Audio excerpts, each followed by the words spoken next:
एक ऐसा रॉकेट जो गया तो था शुक्र ग्रह पर, लेकिन अब 52 साल के बाद धरती पर वापस गिरने आ रहा है। और मजे की बात यह है कि ये इतना जिद्दी है कि जलने का नाम ही नहीं ले रहा है। अरे भाई, आग लगे बिना कुछ नहीं जलता, ये तो सोवियत का माल है, फिर ये कैसे जलेगा।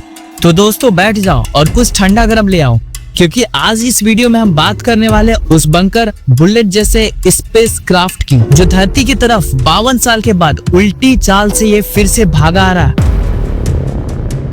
साल था 1972, जब सोवियत यूनियन ने भेजा था कॉस्मोस 482। मकसद सिर्फ एक था, वीनस ग्रह को यहाँ पर फतह करना, जिसका हम लोग बोल सकते हैं हिंदी में शुक्र ग्रह इसको कहते हैं। लेकिन भैया इस रॉकेट ने कह दिया मुझे धरती से बहुत ही ज्यादा प्यार है, और ये धरती के चक्कर लगाने लग गया। वही जब इससे पूछा गया तो ये कहने लगा शुक्र नहीं जाना यार, पेट्रोल बहुत ज्यादा महंगा हो गया, उतना दूर भरा कौन जाए।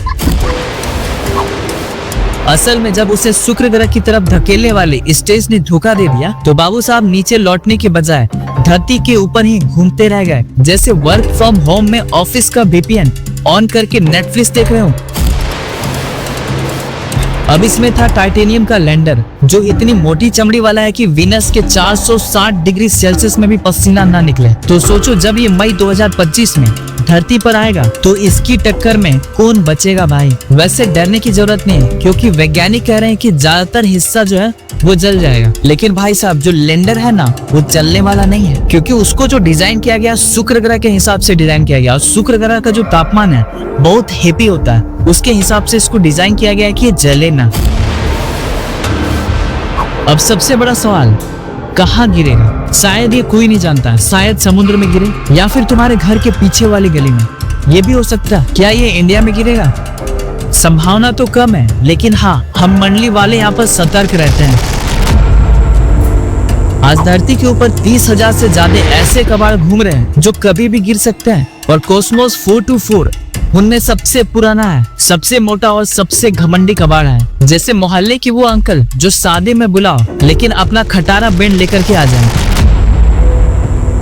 तो दोस्तों मई 2025 में जब ये धरती में एंटर करेगा तो यहाँ पर वैज्ञानिक लोग इस पर कड़ी नजर रखने वाले हैं, और शायद इसका ट्रैकिंग डेटा भी यहाँ पर रियल टाइम मिलेगा, ताकि उससे पता चल जाए कि कहाँ और किस जगह पर ये गिरने की संभावना है इसकी। हमारी वैसे तो यही दुआ है कि ये समुद्र में गिरे और यहाँ पर किसी का भी नुकसान ना हो। तो दोस्तों अब आप बताओ, अगर कॉस्मोस 482 आपकी छत पर गिरे तो आप क्या करोगे? मैं तो भाई ब्लॉग बनाऊंगा मिसाइल फॉल पर मेरा रिएक्शन कैसा है। अगर ये वीडियो आपको मजेदार लगी हो तो मैंडलेस की इस स्पेस फैमिली के साथ जुड़ जाओ, लाइक ठोक दो, शेयर मारो, और हाँ वो लाल वाला बटन नहीं दबाया तो वीनस भेज देंगे तुम्हें अगली बार।